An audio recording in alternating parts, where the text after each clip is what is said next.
연방 대법원이 공공장소를 점거하고 야외 노숙을 하는 노숙자들을 지역 정부가 단속할 수 있는지 여부를 놓고 본격적인 심리에 착수했습니다.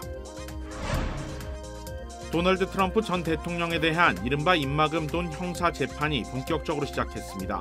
재판 첫날 검사 측과 변호인 측은 배심원들에게 각자의 주장을 펼쳤습니다. 바이든 대통령이 미국 시민권자와 혼인한 불법 체류자들을 구제하는 방안을 검토하고 있는 것으로 전해졌습니다. 고급 요양원에 입주하자마자 하루 만에 실종됐던 한인 노인이 숨진 채 발견돼 유가족이 주정부와 요양원을 상대로 소송을 제기했습니다. 로스앤젤레스와 라스베이거스 구간을 시속 219마일 2시간 만에 주파하는 고속철 공사가 오늘 착공했습니다.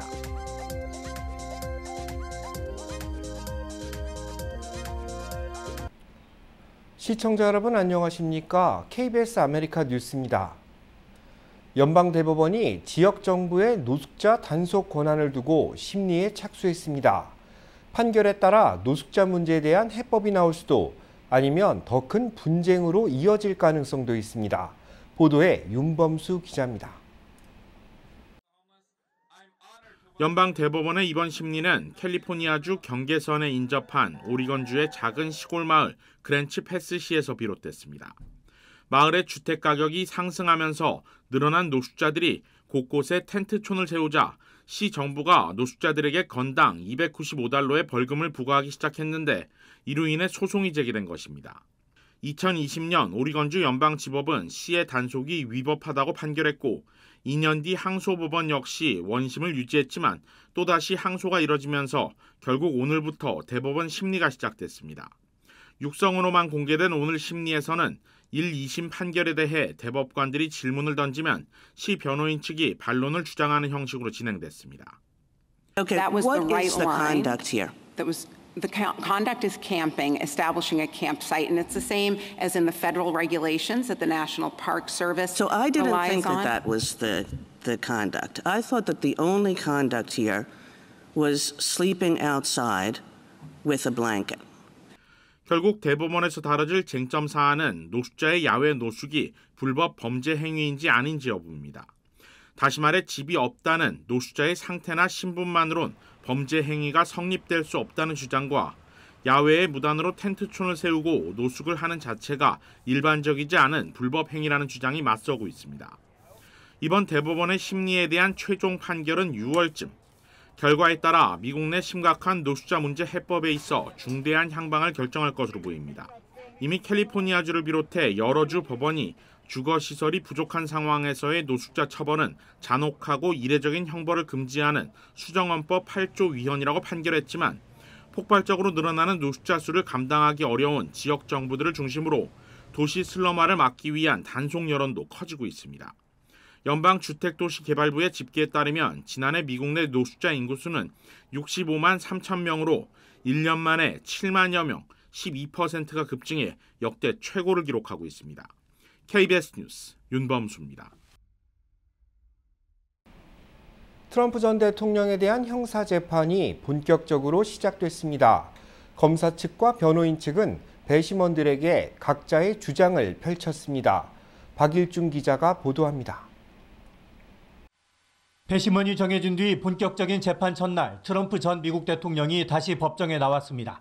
날씨 탓에 주말 유세를 계획대로 치르지 못한 트럼프 전 대통령은 재판에 대한 불만을 다시 터뜨렸습니다. This is done as election interference. Everybody knows it. I'm here instead of being able to be in Pennsylvania and Georgia and lots of other places campaigning. And it's very unfair. 재판은 검사 측과 변호인 측이 배심원에게 각자의 주장을 설명하는 것으로 시작됐습니다. 검사는 이 재판이 음모와 은폐에 관련된 것이라고 규정하고 트럼프 측의 이른바 잡아죽이기 전략을 부각시켰습니다. 누군가에게 불리한 정보에 대한 독점권을 사들인 뒤 이를 보도하지 않는 방식으로 정보를 은폐하는 수법입니다. 또 유권자들이 이 사실을 알지 못하도록 회사 장부를 꾸며 돈의 출처까지 숨겼으니 선거 부정이라고 주장했습니다. 이에 대해 변호인 측은 잡아죽이기 전략이 불법은 아니며 트럼프는 아무 잘못이 없다고 주장했습니다. 본인의 평판과 가족을 지키기 위해 노력했을 뿐이라는 겁니다. 양측의 설명이 끝난 뒤 첫 증인에 대한 신문도 시작됐습니다. 예상보다 빠른 재판 진행에 최소 6주로 예상됐던 재판 기간이 더 짧아질 수 있다는 전망도 나오고 있습니다.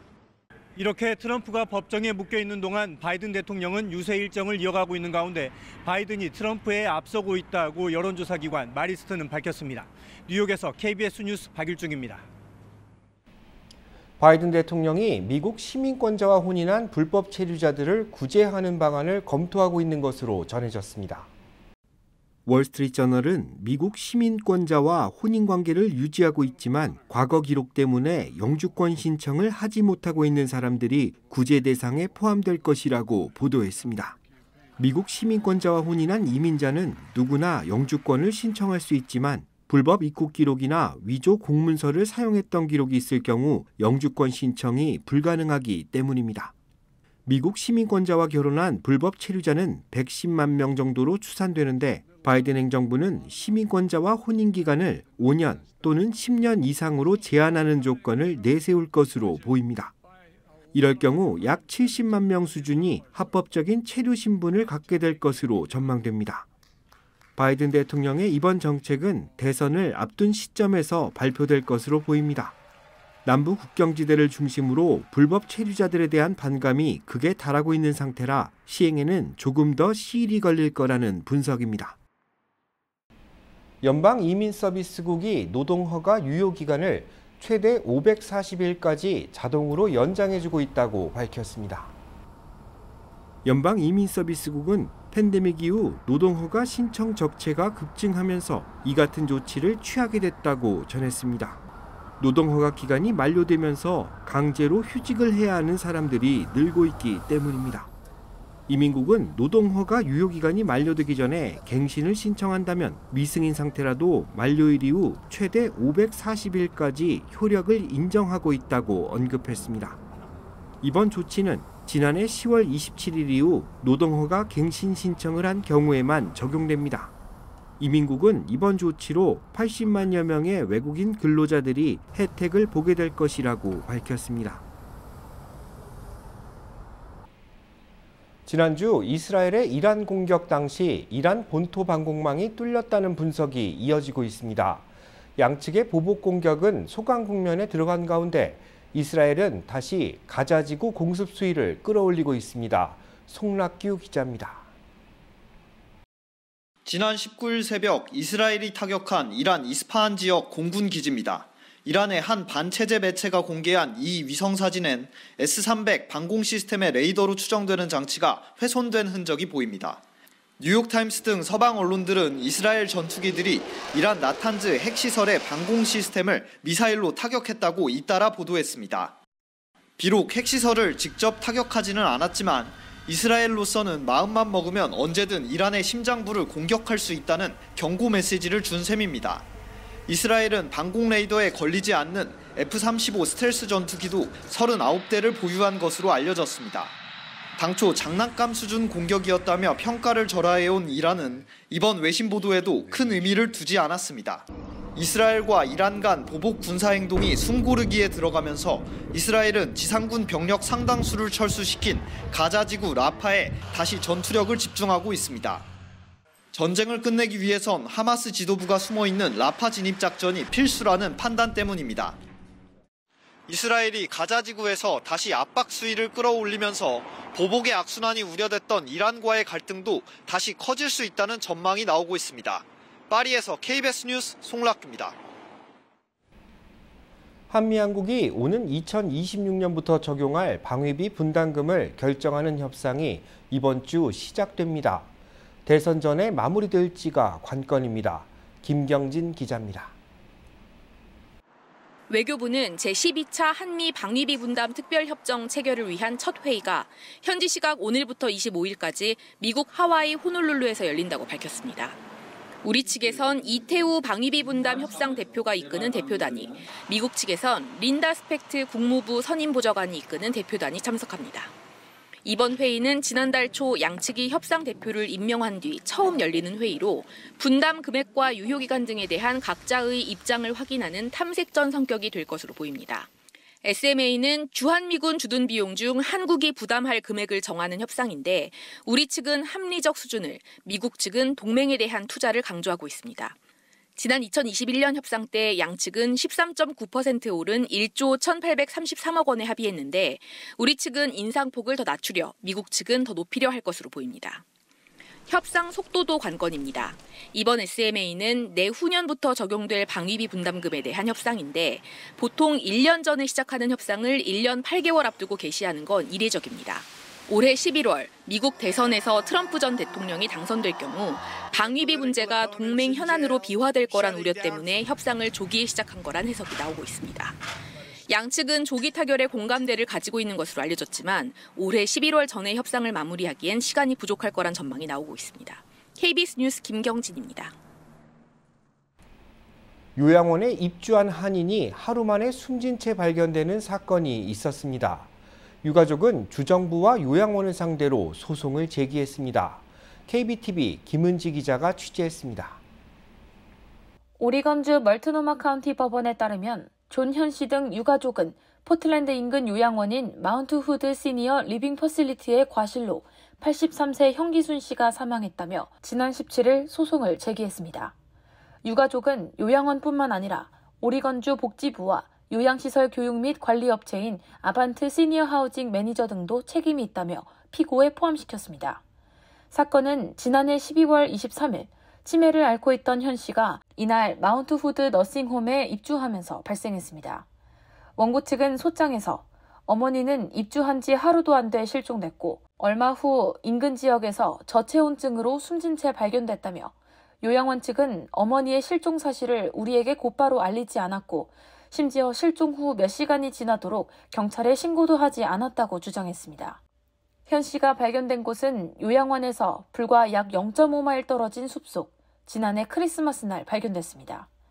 원고 측은 요양원이 건물 출입구를 제대로 통제하지 않았고 입주자에 대한 전자모니터링 시스템을 활용하지 않았다고 주장하면서 우리가 이 시설을 선택했던 이유는 환자가 건물 밖으로 나가는 것을 방지하는 첨단 보안 시스템이 갖춰져 있었기 때문이고 입주 계약 당시 직원들이 우리에게 어머니가 안전할 것이라고 몇 번이나 안심시켰는데도 이러한 일이 발생했다는 게 도무지 믿어지지 않는다고 전했습니다.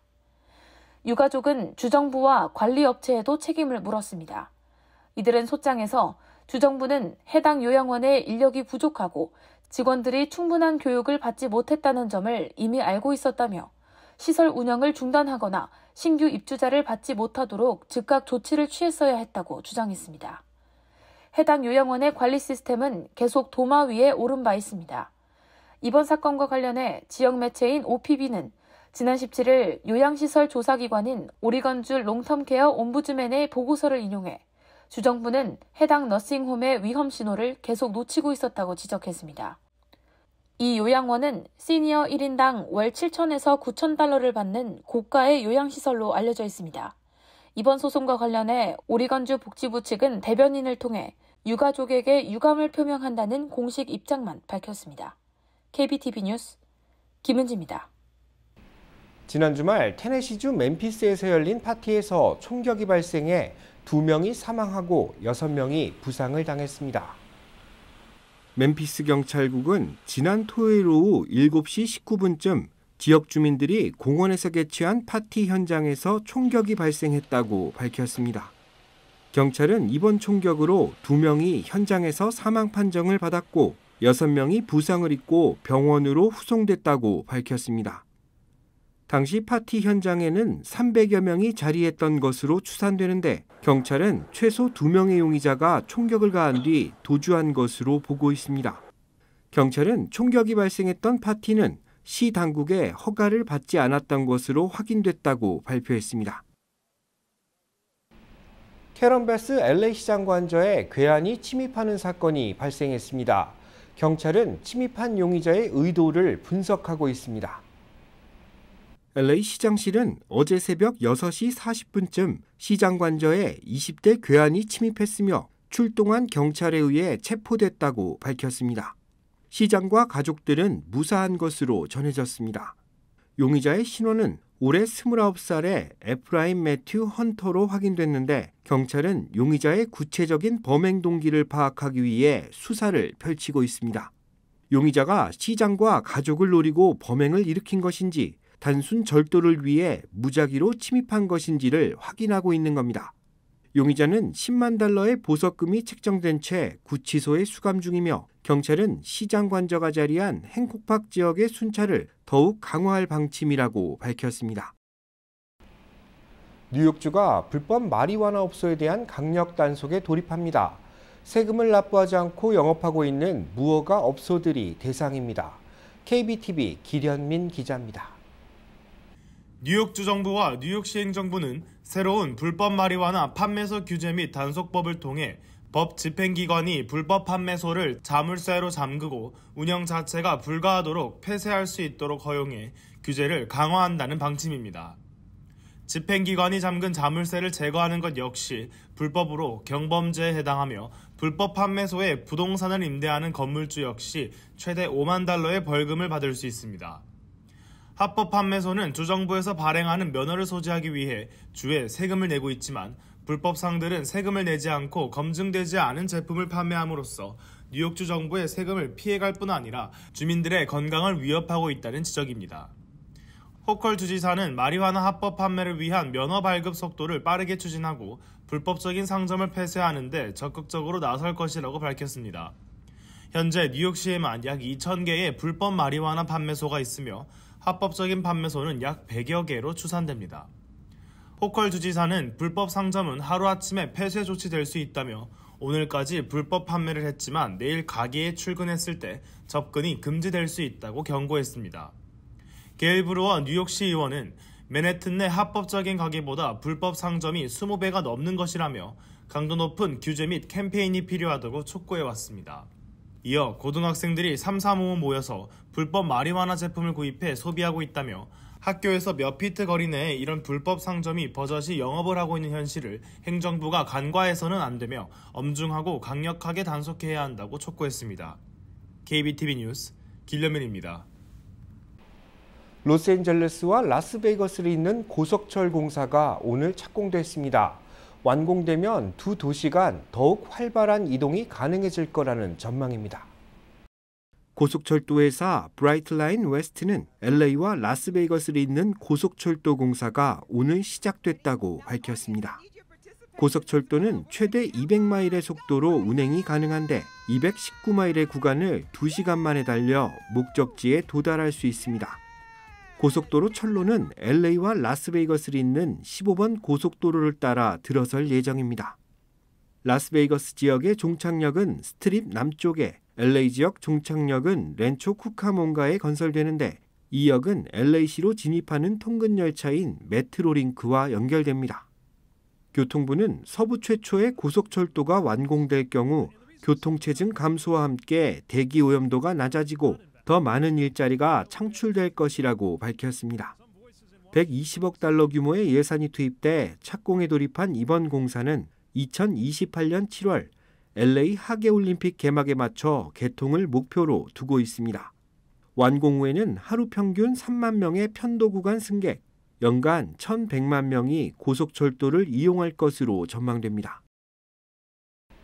최저임금 인상으로 원격 알바생까지 등장했습니다. 외국에 거주하는 직원이 화상 연결을 통해 손님을 돕는 방식인데 식당들은 일단 반기는 분위기입니다. KBTV 방복현 기자입니다. 뉴욕시의 식당들이 원격으로 손님을 응대하고 있다고 뉴욕타임즈와 뉴욕포스트 등이 보도했습니다. 직원들은 화상 연결을 통해 손님들의 결제를 돕게 됩니다. 뉴욕의 한 치킨집에서 원격으로 근무 중인 33세 파이는 필리핀에 거주하면서 원격으로 취업 중입니다. 파이는 인터뷰를 통해 손님과 직접 마주하지 않았음에도 손님들은 넉넉한 팁을 남긴다며 일을 즐기고 있다고 전했습니다. 필리핀의 원격 알바생들은 비록 12시간의 시차가 있더라도 손님들이 주는 팁 덕분에 자국에서 일하는 것보다 더 큰 돈을 벌 수 있습니다. 필리핀의 최저임금은 3.75달러로 뉴욕주 최저임금의 4분의 1 수준입니다. 또 뉴욕 내 물가와 임대료가 치솟는 가운데 식당들은 인건비를 절약할 수 있습니다. 뉴욕주 대변인에 따르면 이러한 고용은 합법입니다. 그러나 한편 우려의 목소리도 나오고 있습니다. 뉴욕주의 최저임금 인상을 주장하는 한 비영리 노동단체는 제3자에게 일을 위탁하는 방법은 업계의 임금을 극적으로 하락시킬 수도 있다라고 지적했습니다. 뉴욕시의 패스트푸드점 직원 수는 팬데믹 전인 2019년 9.23명에서 2022년 8.5명으로 감소했습니다. 원격 알바생이 인공지능으로 대체될 것이라는 전망도 나왔습니다.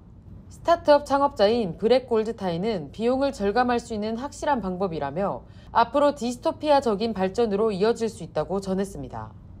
KBTV 뉴스 방복현입니다. 클레버케어 헬스플랜이 오늘 코리아타운 플라자 커뮤니티 센터에 적극적인 활용을 당부하는 기자회견을 개최했습니다.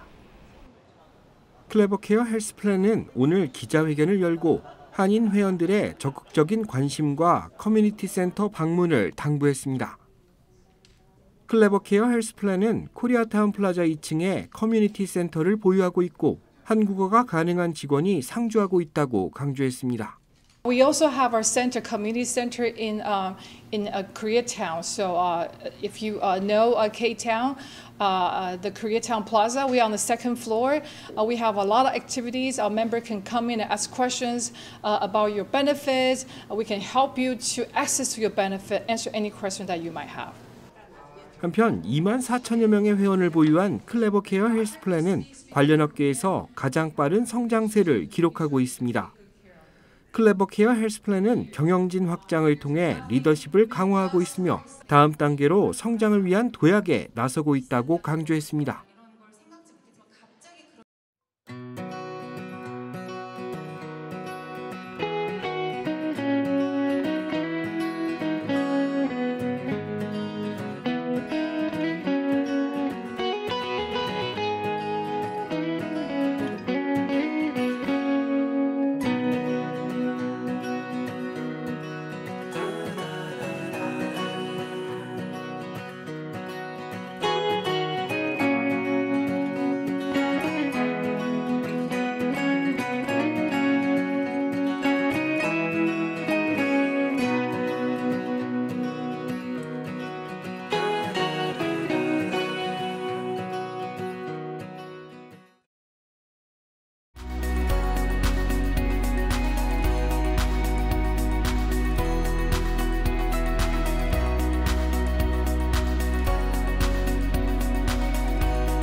KBS 아메리칸 뉴스 마칩니다. 시청해 주셔서 고맙습니다.